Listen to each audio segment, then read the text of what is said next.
Olá, seja bem-vindo, seja bem-vinda. Meu nome é Sara Silva, sou diretora de conteúdo do portal de cultura e turismo campinas.com.br e estamos lançando agora o Campicast, nosso podcast que nasce neste momento de comemoração pelos nossos 15 anos em 2025. E fazemos aniversário propositalmente junto com Campinas, no dia 14 de julho. O Campicast vai trazer entrevistas e bate-papos interessantes sobre temas variados. A proposta é de ser um espaço para ir além das manchetes e da agenda da cidade, para mergulhar em debates, ouvir vozes diversas, explorar os bastidores, curiosidades, complexidades e desafios da metrópole onde vivemos.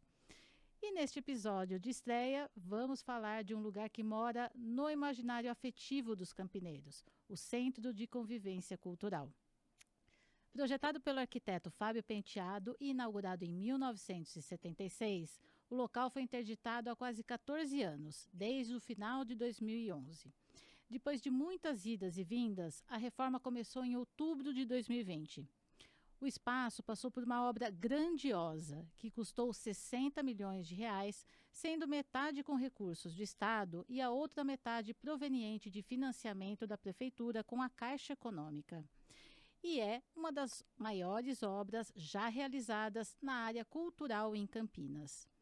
Tanto que as autoridades afirmam que será um dos principais e mais modernos do Brasil. A obra, que sofreu vários atrasos, foi entregue para a Secretaria de Cultura nesta quinta-feira, dia 10 de julho, em uma cerimônia que incluiu uma performance de dança no Teatro Interno. E neste sábado, dia 12 de julho, haverá um concerto da Orquestra Sinfônica de Campinas no Teatro de Arena, em comemoração ao aniversário de 251 anos, e será aberto ao público. Então, sobre este assunto, converso agora com a secretária de Cultura e Turismo da Prefeitura de Campinas, Alexandra Caprioli, que ocupa o cargo desde 2021.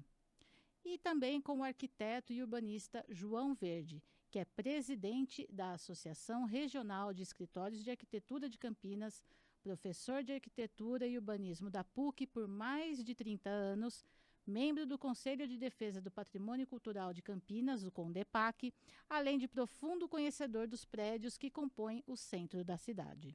Então, gostaria de iniciar esse bate-papo agradecendo a presença de vocês no nosso Campicast, que a gente está estreando hoje. Então, é com muita alegria que eu inauguro aqui essa sequência, né, de bate-papos que a gente quer fazer sobre a cidade. Então, muito obrigada aqui pela presença. Alexandre, inclusive, está na correria, né, Alexandre? Bom, então a gente tem muito assunto para tratar, né, sobre o Centro de Convivência, né? Então, eu gostaria de começar aqui falando sobre as novidades que foram anunciadas, né? Então, para a gente traduzir um pouco para as pessoas, né, que estão aí com essa curiosidade, essa ansiedade de voltar para o Centro de Convivência, né? A Secretaria de Infraestrutura, ela entregou, então, as obras para a Secretaria de Cultura, né? Como se fosse um apartamento, né? Que a construtora entregou e agora o morador vai ocupar, né? Vai personalizar, né? Então, Alexandra, pelo que foi divulgado, vai ser entre julho e outubro que vão ter os processos de licitação para o restaurante e café, né? Lembrando aí do saudoso Café de La Recoleta, né? Vai ser uma empresa que vai explorar nessa atividade. Sistema de bilheteria, equipe, segurança. Eu queria, então, por favor, que você detalhasse um pouco esse processo. Então, tá. Primeiro, dar parabéns para essa iniciativa. A gente fica muito feliz, porque eu acho que vocês são uma plataforma de informação, né, muito importante para a cultura e para o turismo, que são as duas pastas das quais eu cuido. Sim. Então, isso é muito bom. E esse diálogo, né, essa oportunidade também a gente fica muito lisonjeada de estar participando. Bom, primeiro que a gente está vivendo uma semana de muita emoção, né? Porque eu acho que para qualquer um que milita na cultura, para qualquer um que foi frequentador daquele espaço, né? A gente sabe qual é o conteúdo afetivo que é devolver para a cidade, sem dúvida nenhuma, um dos espaços culturais mais importantes, né? Sem desmerecer qualquer um dos outros. Mas o Centro de Convivência, ele sempre teve um protagonismo para a cidade, e ele era uma referência. Todas as temporadas das peças de teatro, elas passavam pelo Centro de Convivência. obrigatoriamente todo mundo em algum momento ou estreava as suas peças aqui ou passava durante a temporada. Então Campinas sempre teve era um formador de opinião na área cultural. Sim. Além dos inúmeros concertos da Sinfônica, tanto no Teatro Interno quanto no Teatro de Arena, com Benito Juarez. Históricos, né, históricos, com Milton Nascimento. Assim, todo mundo que vocês puderem imaginar passou por aqui em parceria com a Sinfônica. Então, para a gente é um momento de muita emoção, porque foi um esforço muito grande, né? Ninguém faz uma obra deste tamanho sem, de fato, estar assim, empenhado até assim, com toda a energia. E é muito importante, eu queria só contextualizar, sim, que apesar de ter iniciado, né, então, em outubro de 20, de fato, foi a primeira etapa da obra que a gente entregou até no aniversário da cidade, né, quando a gente anunciou o ano que a gente faria os 250 anos, foi uma etapa muito importante de consolidação daquilo como um prédio, né, que tinha muitos problemas de vazamento eternos, assim, não era um problema só de quando fechou, eram problemas que vinham desde até da obra, né? Acho que o Verde sabe um pouco disso, mas assim, já na construção já tinha alguns problemas. Só que isso foi se agravando pela própria dificuldade de gerir um lugar como aquele, né? Grandioso, que tinha alguns problemas estruturais. Então, essa primeira etapa, ela foi muito de consolidação. Entre a primeira etapa e a segunda etapa, a gente fez questão de ir até a comunidade cultural, aos fazedores de cultura, e a gente convidou essas pessoas para estarem um dia conosco no Salão Vermelho, porque o que a gente percebia é que as pessoas não conheciam o projeto dessa obra. E ela tinha uma complexidade técnica muito importante. Então, e a gente tinha que fazer uma revisão do que ia ser licitado na segunda etapa, que é essa que a gente está entregando. Sim. E aí a gente ouviu muito as pessoas técnicas, a gente convidou o pessoal da dança, o pessoal do teatro, gente que já frequentou e frequenta os nossos teatros, as pessoas que trazem as produções para cá. E eles fizeram muitos questionamentos e muitos comentários.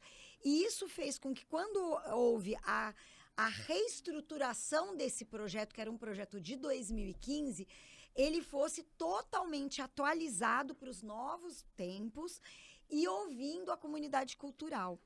Então, para essa segunda etapa. Para a segunda etapa, que é o que compõe a cenografia, áudio e vídeo, toda a questão dessa acústica, né, sim, que é muito importante. Sim. Então, quando essa obra foi licitada, a gente tem a certeza de que ela já estava com um projeto muito consolidado e que a gente já naquele momento cravava que esse se transformaria num dos mais importantes equipamentos do Brasil. No dia 30 de junho, a gente teve uma visita de um escritório do Serenesc, que é um dos mais conceituados, que faz o projeto dessa questão acústica das mais importantes salas de teatro do Brasil. E ele foi, então, fazer o laudo justamente para a entrega da obra. Sim. E ele disse e ele foi um dos projetistas da acústica do teatro. Mas aí ele queria garantir que o que ele projetou foi executado.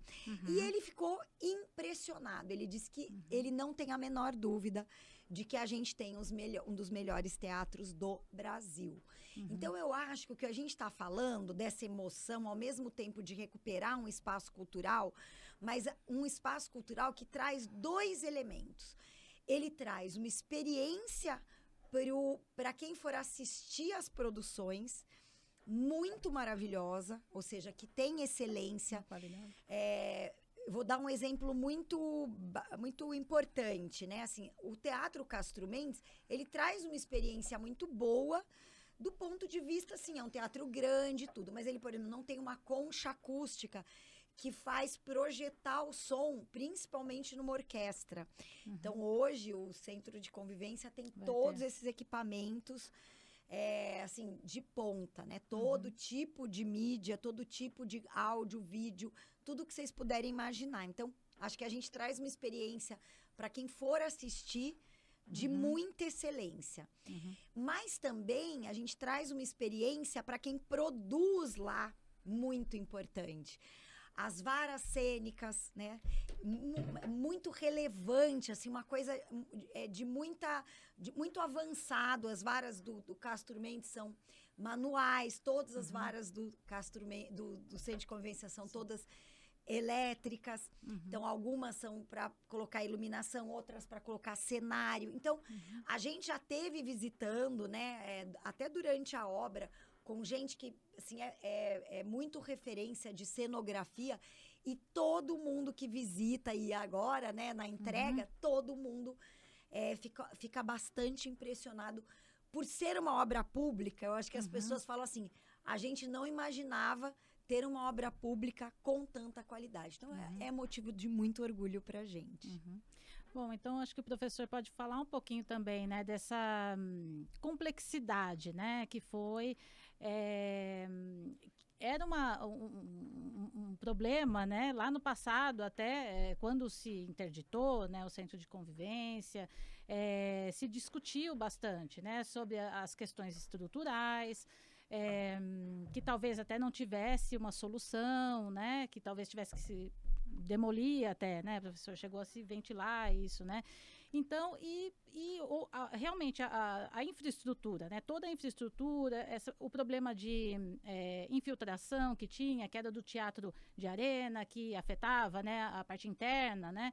Tudo isso é uma obra complexa, né, professor? O senhor acompanhou essa obra? O que o senhor tem a dizer, então, de tudo isso que foi feito? Primeiro eu quero parabenizar vocês pelo trabalho, parabenizar pelos 15 anos, parabenizar pelo podcast. E muito obrigado por ter convidado a gente estar aqui hoje nessa abertura, né? A secretária já falou muita coisa a respeito disso. O prédio em si, ele já teve problemas desde a sua construção, do início da sua construção. Então, por exemplo, o próprio fosso abaixo do palco, que é um espaço para a instalação da orquestra, para apresentações, por exemplo, de uma ópera, ou, por exemplo, um espetáculo de dança com música ao vivo, ele tinha problemas de infiltração, porque o prédio é muito fundo no terreno. Então, o lençol freático ele está acima da base do prédio, da parte mais baixa, abaixo do palco, no caso, que é a parte mais profunda. É mais ou menos alguma coisa em torno de uns 8 metros abaixo do nível da praça. Então, são quase 3 andares abaixo do nível da praça. Então, tinha essa infiltração de água. Então, volta e meia, a orquestra não podia utilizar aquele espaço porque ele tinha um espelho d'água lá dentro. Então, dependia de bomba para bombear, para tirar. Isso foram falhas construtivas, falhas na construção. Tiveram falhas na própria impermeabilização. Eram sistemas que, na época, lá nos anos 60... e início dos anos 70, não eram sistemas tão bons, tão evoluídos como os sistemas de impermeabilização que nós temos hoje. Então, necessitava de uma manutenção muito periódica e uma manutenção que não era dada. Um outro fator que também dizem que contribuiu muito para o problema do prédio foi quando tiraram os estacionamentos nas laterais e fizeram aquela reformulação do piso da praça com aquelas placas broquetes, que é colocado em cima de uma base de areia, foram tampados, entupidos. Estou falando de ouvir falar, né? Eu não constatei. Mas os bueiros que haviam nos estacionamentos e bueiros que haviam na praça foram tampados por esse monte de areia e os broquetes foram colocados por cima. Então, o que tinha de sistema de captação de água de chuva foi praticamente inutilizado. E a água começou a infiltrar no terreno. E começou a infiltrar no terreno, infiltrar mais nas fundações. E aí tinha água que infiltrava pela cobertura, pelas lajes de cobertura, que não tinham impermeabilização.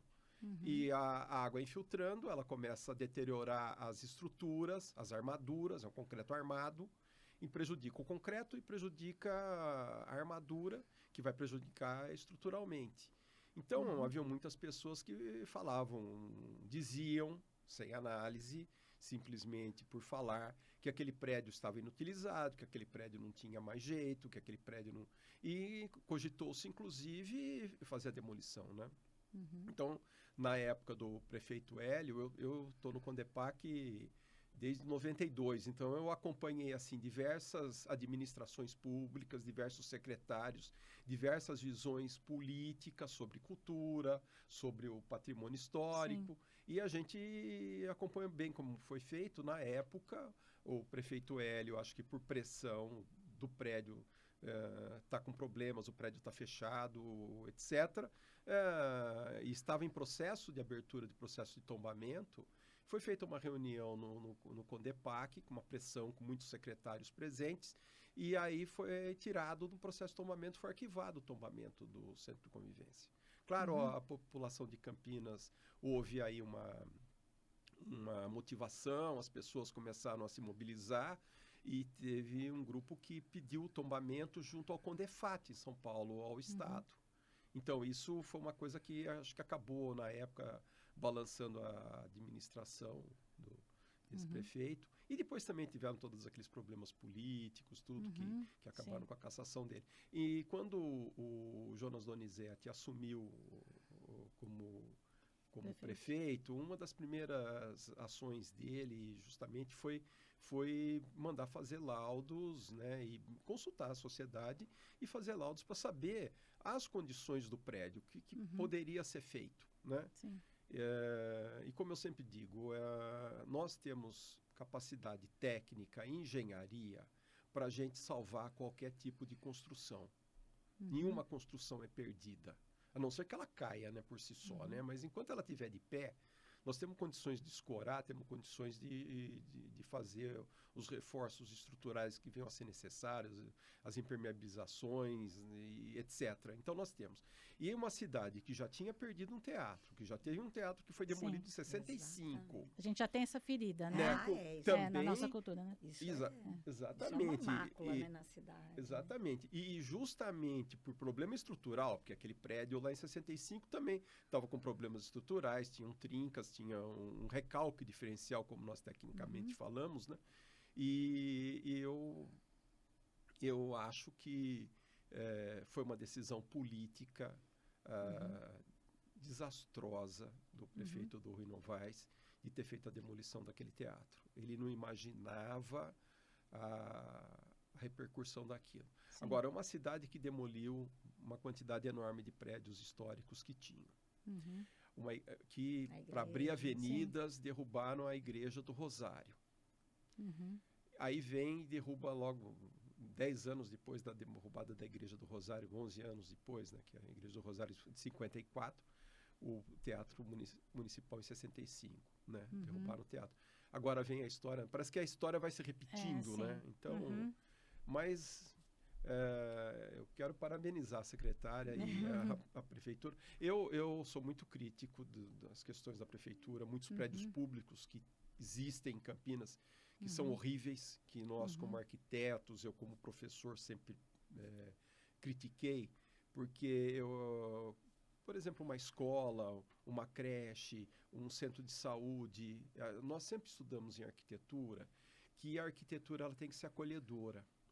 Então, veja uma criança pobre que vai para uma creche, que mora às vezes numa comunidade, numa favela, num barraco. Ela na escola tem que se sentir acolhida, ela tem que sentir que aquele espaço é dela, ela tem que ter vontade de ir àquele espaço, ela tem que ter vontade de estudar, ela tem que ter vontade de encontrar os coleguinhas, de encontrar os professores. A arquitetura é o primeiro acolhimento que tem. O abrigo, o lugar, é o primeiro acolhimento. Então, eu visitando a obra do Centro de Convivência e vendo o grau de investimento, o grau de desenvolvimento de tudo que está sendo feito, tudo que foi feito, da maneira que aquilo está colocado e postado, não dá para acreditar que a Prefeitura de Campinas fez uma obra daquelas. Não dá, a gente tem que ser sincero, eu sou bastante sincero. E eu tenho que elogiar.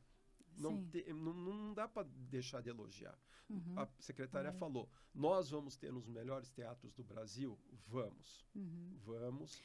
E provavelmente até talvez do mundo. Tem muitos lugares no mundo que não vão ter um teatro com uma qualidade acústica, de iluminação, de equipamento. Então, já que a gente está falando, né, do que vai ter o centro de convivência, né, então, inclusive o fosso, né, para a orquestra é uma das principais características, eu acho, né? Eu acho. Isso é porque Campinas é terra de Carlos Gomes. A gente tem uma orquestra sinfônica que tradicionalmente já participou de muitas óperas. E volta-se a casa da orquestra também, Volta-se a casa da orquestra, isso é muito importante.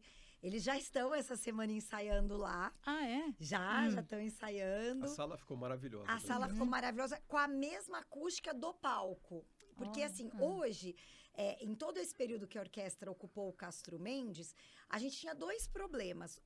Que ela ocupa meio-dia de toda a semana onde ela tem concerto, ela ocupa o teatro. Então, a gente também tinha dificuldade de liberar para algumas produções maiores, porque a orquestra ensaiava de manhã. Sim. E algumas produções não dá tempo de você montar cenário, tudo, depois das 13, que era quando a orquestra desocupava. Ela tendo a casa dela, ela não vai ensaiar no palco. Ela vai ensaiar na sala de ensaios da orquestra. Inclusive, com todo o acesso, tem um elevador que conecta. Então, ensaiou, tem que montar o palco que vai ter o concerto, isso vai tudo por um elevador, né, que leva para o palco. Isso é muito importante. A gente transformou o espaço num espaço com acessibilidade arquitetônica para deficientes que vão assistir, que isso o nosso teatro já tem, mas também hoje a gente tem um potencial de receber muitos artistas que têm deficiências e que vão poder acessar o palco com toda tranquilidade. Então, toda acessibilidade também para as companhias que tiverem qualquer tipo de dificuldade de mobilidade. Os próprios camarins, é tudo acessível, tudo com rampa. Então... Sim, eu tive lá na visita, né? Na visita da até obra. Tinha uma escadinha lá que, acho que, não lembro quem comentou, mas assim, não sei como é que subiam com os equipamentos, com os instrumentos. Era tudo pelaquela escada. A escadinha. Tudo carregado na mão. Né? Era carregado na mão, nas costas. E uma escada estreita também. Estreita, porque na época que o prédio foi projetado, nós não tínhamos as normas de acessibilidade, nem as normas de bombeiro que nós temos hoje em dia. Nem de bombeiro, nem de acessibilidade, né? Evoluiu muito essa questão das NBRs para E o prédio foi adaptado da melhor maneira possível. Mas eu acho que se eu puder destacar, né? Então, a gente relembrando, aquilo é um centro cultural, então, além do Teatro de Arena, que, aliás, recebe o nome de Teresa Aguiar, né? Que foi uma pessoa icônica em Campinas, então... Também a gente deve, no momento adequado, né, colocar essa sinalização, como eu disse. Agora a gente tem essa etapa de adequações, né, como você diz, de vestir, de ocupar, de escolher as coisas, né, de ter todas essas licitações acontecendo. Mas o Teatro de Arena... que já vai receber esse concerto no sábado, então a gente aproveita, né, para... também conclamar todo mundo para ir celebrar conosco, porque ao mesmo tempo abrindo o Teatro de Arena para um concerto da Sinfônica, mas também comemorando os 251 anos de Campinas, né? Que a Sinfônica sempre faz um concerto tradicional do aniversário. Mas internamente ele não está aberto ainda para público? Ele não está aberto, ou seja, só estará mesmo no final de outubro, quando a gente terminar esse processo. Fazer todos esses processos. A gente tem uma área expositiva, né, que tradicionalmente, quem lembra, tinham sempre exposições de arte, as galerias. É muito importante, quero aproveitar para, de público, fazer um agradecimento ao professor João Verde, porque a primeira exposição que a gente vai receber lá é a exposição justamente das obras do Fábio Penteado, que ele que intermediou, ele nos apresentou a família do Fábio, a filha dele, a Adriana, que faz a curadoria do Instituto, e é muito importante porque ela doou essa exposição para o Museu de Arquitetura de Portugal, justamente porque ele foi premiado com essa obra. E a gente achava que era muito importante a gente também fazer um resgate. Porque você imagina para ele saber que uma obra que ele, né, assim, para a família, no caso, hoje, uma obra que ele fez, que foi premiada, estava fechada por 14 anos e vai reabrir, né? Quando reabrir, né, plenamente, vai reabrir com uma exposição, com maquetes, com plantas, toda contando essa história, né, João? Acho que ele pode falar um pouquinho. E tem tanta sobre história, ele trouxe também o livro, trouxe até o né, livro do Fábio Penteado, que eu ganhei um livro, a secretária também ganhou, a Adriana Penteado nos deu de presente, né? E ela ficou extremamente empolgada com a questão da exposição. E ficou muito emocionada a primeira vez que ela veio ver a obra. Ela ficou muito emocionada mesmo. Várias vezes a gente viu a emoção no rosto dela, nos olhos dela, sabe? E o senhor estava me mostrando que teve uma origem, né, do projeto dele lá atrás, para o Parque Alagoa do Taquaral, né? O Fábio Penteado, só para a gente informar quem não se lembra, né, não sabe, né? Sim. Os moradores de Campinas, os campineiros mais antigos, sabem, né? O Fábio Penteado é um arquiteto campineiro, nasceu em Campinas, se formou no Mackenzie em São Paulo, teve escritório em Campinas e ao mesmo tempo que tinha escritório em São Paulo, fez muitas obras importantes no Brasil, no mundo, em São Paulo e aqui em Campinas também, várias obras dele aqui em Campinas, e as pessoas não conhecem.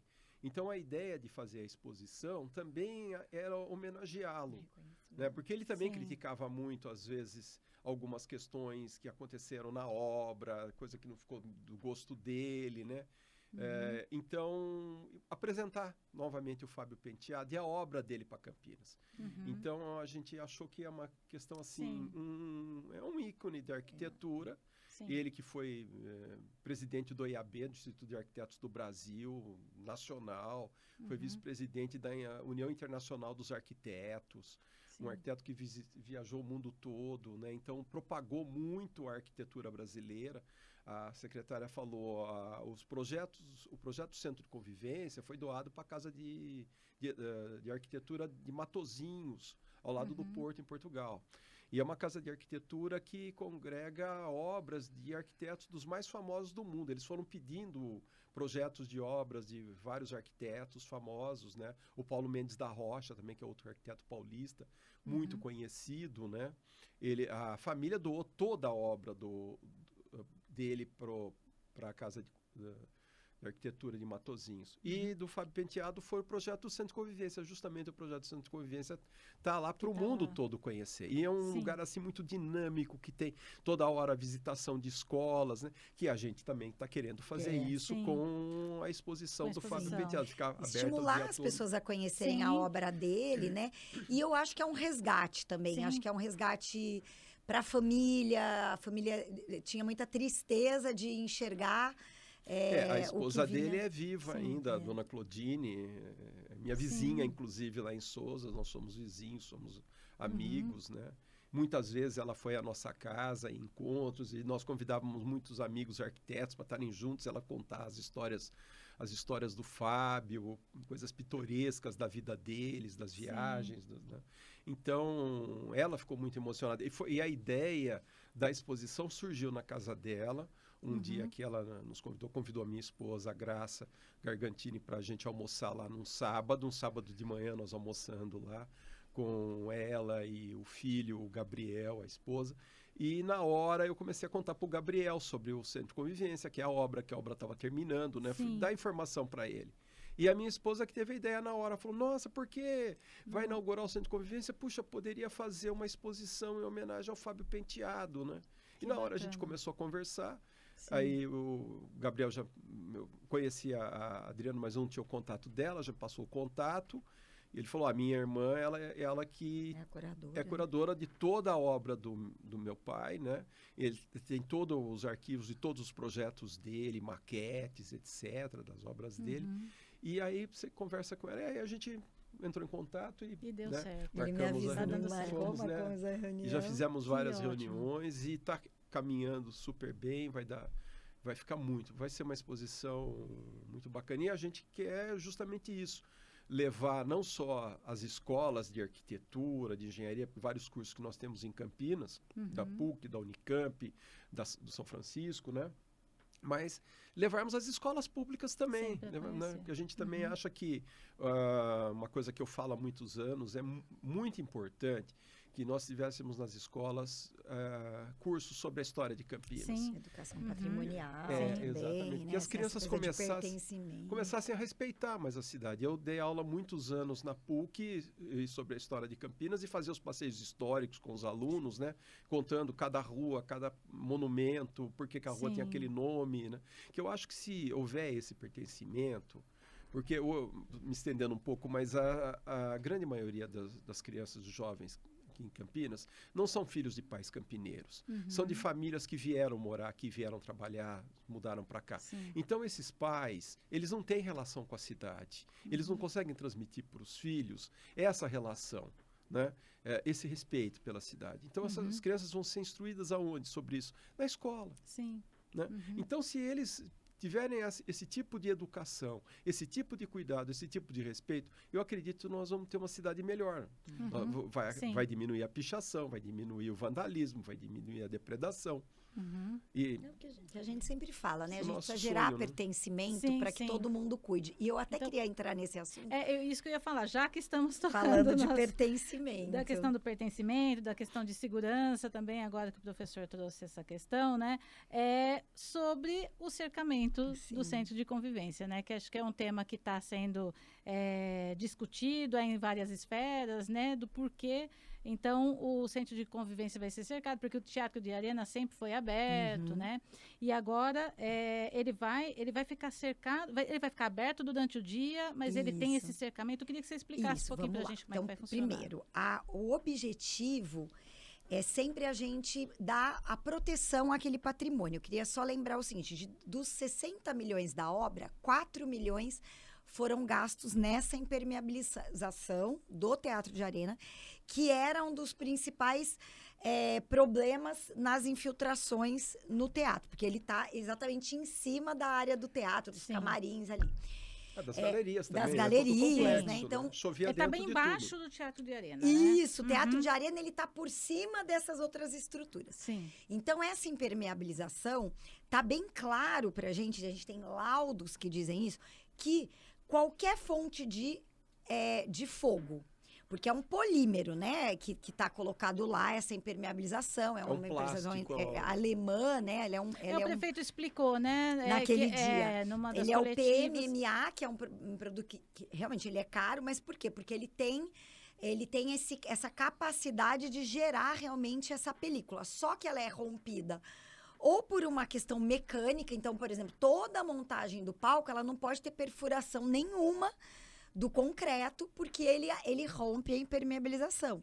Da mesma forma, qualquer fonte de calor, então, ele está aberto, à noite alguém resolve fazer uma fogueira. Isso queima e a gente perde as garantias da impermeabilização. Então, eu acho que é muito importante dizer que a nós cabe, no nosso juízo, daquilo que a gente entende, que é a melhor forma da gente cuidar daquele patrimônio, que teve um investimento bastante grande, no sentido da garantia de que as pessoas vão poder usar esse espaço. Então, deixando claro, o cercamento, ele é delicado, ele não é ostensivo, ele teve toda uma orientação sob o ponto de vista de respeito ao patrimônio, então ele tem um distanciamento adequado, que isso está preconizado nas regras de qualquer tipo de cercamento, inclusive de qualquer assim, você tem que dar visibilidade para o bem.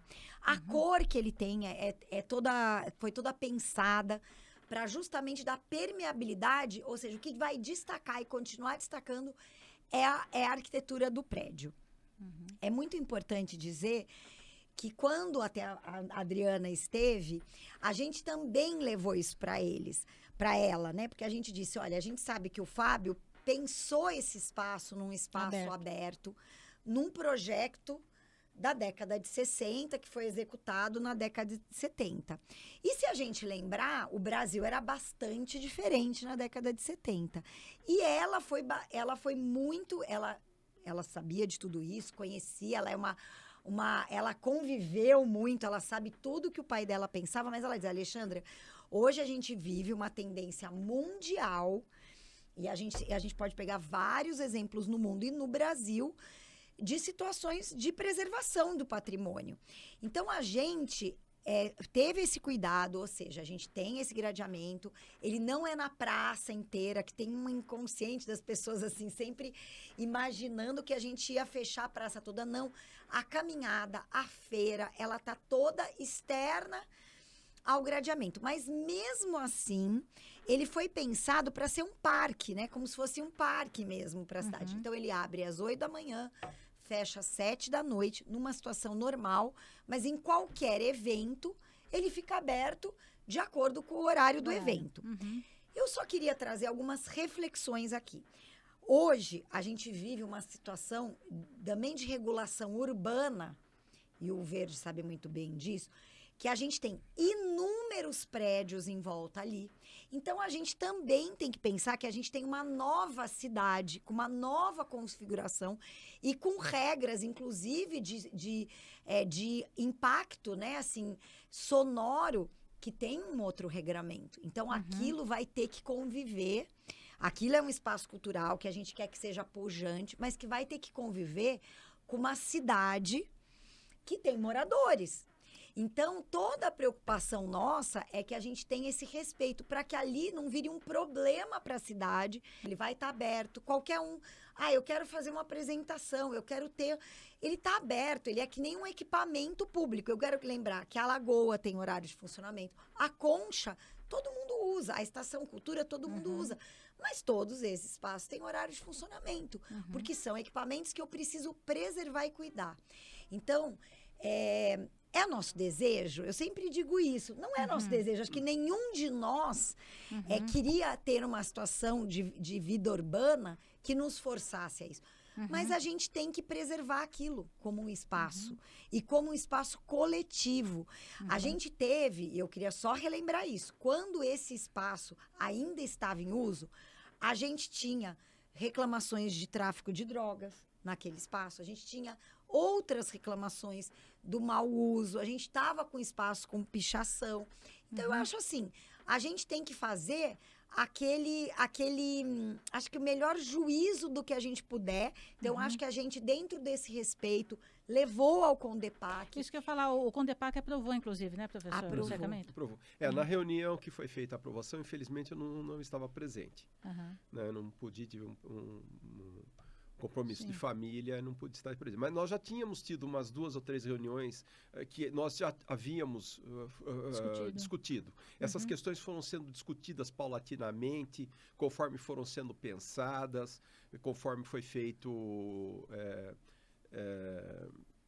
qual é a preocupação, assim, vai ter câmeras, que tipo de câmera, que câmera vai pôr? Então, conforme a Secretaria de Infraestrutura foi pesquisando em cima de como poderia fazer o cercamento ou não, se as câmeras dariam conta ou não, quantas câmeras teriam, né? A ideia foi sendo discutida e foi sendo absorvida, podemos dizer assim. Eu, particularmente, eu não gostaria que aquilo fosse fechado. Eu preferiria que aquilo fosse aberto, como a obra foi projetada pelo Fábio Penteado. Ele projetou, né? O Fábio tinha uma sensibilidade muito grande e uma preocupação social muito grande. Então, ele fez um projeto para a sociedade, para estar aberto mesmo. Sim. Mas a gente está vendo essas questões. O dinheiro que foi investido lá, a questão de fazerem fogueiras na arquibancada, lá, quantas vezes que vinham reclamações de moradores dos prédios, vendo gente lá fazendo fogueirinha, montando barraca, como o tráfico de drogas, como a secretária falou, né? Então, às vezes, só as câmeras, às vezes, não vão dar conta porque entre a câmera está sendo acionada, que as câmeras vão estar ligadas à central da Então prefeitura. vai ter um sistema ali Sim. de monitoramento, né? São mais de 100 Aham. câmeras. Entre as internas e as externas, são externas. 115 câmeras. Sim, vai ter reconhecimento também. Então, o que acontece? Essas câmeras externas, elas têm várias tecnologias, várias inteligências, né? E elas todas estarão embarcadas nessas câmeras. E é lógico que para que elas sejam usadas, tem toda uma questão hoje, até com a conexão com a SIC, que é o Central de Monitoramento do município.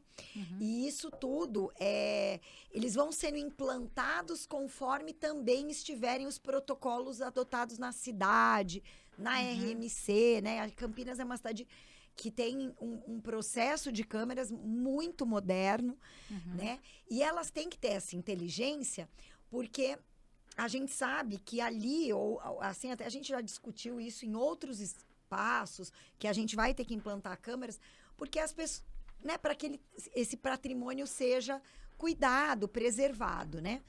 E isso será mais um elemento além desse delicado cercamento que está lá. Eu realmente acho que a gente fez aquilo que era necessário, e eu acho que a nós cabe uma responsabilidade para cuidar desse erário público que foi gasto, mas que garantir também o acesso das pessoas. E isso eu tenho certeza que a forma que a gente está fazendo dará essa garantia. E o que a gente quer é que as pessoas agendem seus eventos e que a gente tenha todo dia atividade, mas sempre lembrando que ele está incrustado no Cambuí e que toda atividade que for acontecer tem que estar respeitando também os moradores que estão lá. Só falando questão das câmeras, complementando um pouco o que a secretária falou, essas câmeras inteligentes, a Central de Campinas tem mais de 2.000 câmeras. Quer dizer, se uma câmera filmar alguém se aproximando do prédio ou invadindo, dificilmente alguém na central vai estar vendo essa câmera funcionar, vai estar vendo essa pessoa entrar. Então, essas câmeras, elas vão ter uma sensibilidade que elas vão disparar um alarme na central para a atenção a essa câmera se tiver acontecendo alguma coisa. Mas, para isso acontecer, tem que ter, assim, uma certa linha de demarcatória, que na hora que a pessoa ultrapassou aquela linha, a câmera vai acionar.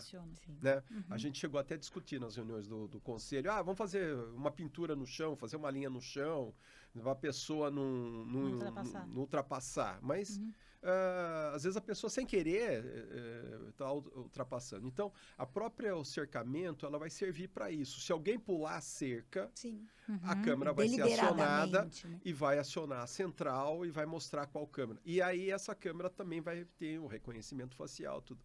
A gente sabe, por exemplo, com a central, hoje, Campinas, diminuiu muito a questão de roubo de carro. A questão de carros, de assaltos, de pessoas que são assaltadas, ou sequestros relâmpagos. O sistema, ele rastreia as câmeras, as placas, ele descobre de quem que é a placa, sabe se a placa é clonada ou não, né? E eles fazem todo o percurso, eles veem para onde o carro está indo e vão e conseguem, a guarda municipal, a polícia, tudo, consegue resgatar esses carros ou os crimes que estão acontecendo. Então, a gente acredita que vai funcionar com relação ao centro de convivência, porque terão as câmeras internas, terão as câmeras externas, né?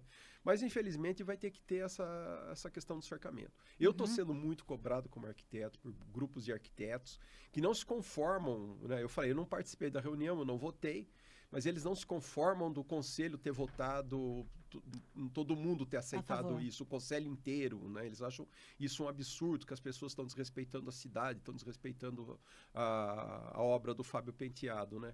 Mas eu acredito que, entrando em funcionamento, estando aberto o dia todo, porque as pessoas querem subir na arquibancada, querem acesso, querem ver a obra, né? Vendo que aquilo está aberto o dia todo, né? Não precisa ir lá meia-noite para ir conhecer a obra, né? Então, pode ter um cercamento. Da mesma maneira, eu falei para grupos de amigos, falei, gente, quando eu era criança, meus irmãos, nossa casa ficava com a porta escancarada o dia inteiro. Era nós entrando e saindo o dia todo, com bicicleta para lá, para cá, sabe? Brincávamos todo mundo na rua. Hoje em dia, a cerca, a gradinha na frente da minha casa era baixinha, tinha 80 centímetros de altura, a gente pulava por cima dela. Hoje em dia não é mais assim, infelizmente. Sim. Né? É a É a realidade. situação. E a questão da depredação, deterioração do patrimônio público está enorme aqui em Campinas, né? Uhum. Nós temos discutido muito o Os que fizeram monumentos. com o monumento do Carlos Gomes. Foi roubado o busto do Padre Anchieta, o busto do Guilherme de Almeida, sabe? Então, nós já estamos sofrendo com isso há muito tempo. Adianta ficar lamentando depois? Sim. Sabe, o monumento do Carlos Gomes, as peças foram fundidas na França. Quer dizer, por mais que a gente consiga fazer igual, substituir, não é a mesma coisa. E o impermeabilizante, ele foi produzido na Alemanha, personalizado, Ele né? foi, porque ele é ele em grande escala, né? Porque Sim. esse produto ele é usado para outros fins, mas Sim. aquilo é gigante. Porque né? a secretária estava falando, por exemplo, o fogo. O fogo vai prejudicar, vai destruir, porque aquilo é um polímero, é um plástico, um plástico emborrachado. Quer dizer, ele suporta calor, ele suporta o calor do sol, a temperatura do sol. Se aquela arquibancada chegar a 40 graus de temperatura, ele dilata, né? Ele, conforme a estrutura de concreto vai trabalhando, dilatando, contraindo, ele vai trabalhar junto, ele vai participar desse processo. Mas agora, se for fogo, Sim. ele não vai suportar, infelizmente. Bom, Alexandre, então, e a partir de agora, então, vai ter, então, esse momento, né, dos processos de licitação, né, para ocupação e tudo mais. E para quando estão previstos, então, espetáculos? Bom, vai ter a exposição, então, Isso. né, em outubro. Tudo isso a gente está preparando para o final de outubro. Ou seja, daí sim, a gente ainda vai, neste ano, trabalhar com eventos testes. Porque é muito importante dizer que os equipamentos, além de muito modernos, têm exigido na nossa equipe um treinamento muito intenso. Porque são equipamentos que a gente não tem em outros espaços aqui. Sim. Então, a nossa equipe, ela, a partir agora da entrega da obra, ela está sendo toda treinada para poder operar aquele espaço, né?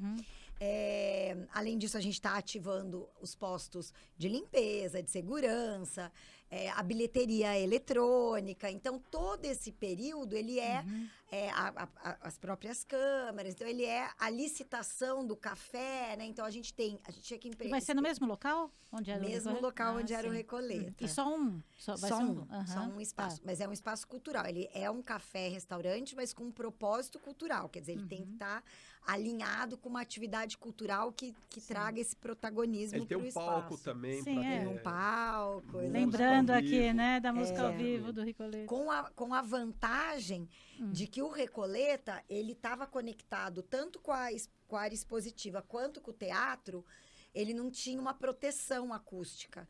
E hoje a gente já teve essa preocupação para ele ter uma vida independente. Sim. Então, pode ter um espetáculo que isso não podia. O dia que tinha espetáculo, o Recoleta não podia ter música. Simultâneo, Porque vazava. Hoje é totalmente independente. Sim. Então, isso também dá uma forma de que aquilo vai ser uma atividade. Ele pode fazer happy hour, pode fazer, como é que fala? Lançamento de livros. A gente quer que seja um espaço vivo, cultural na cidade, né?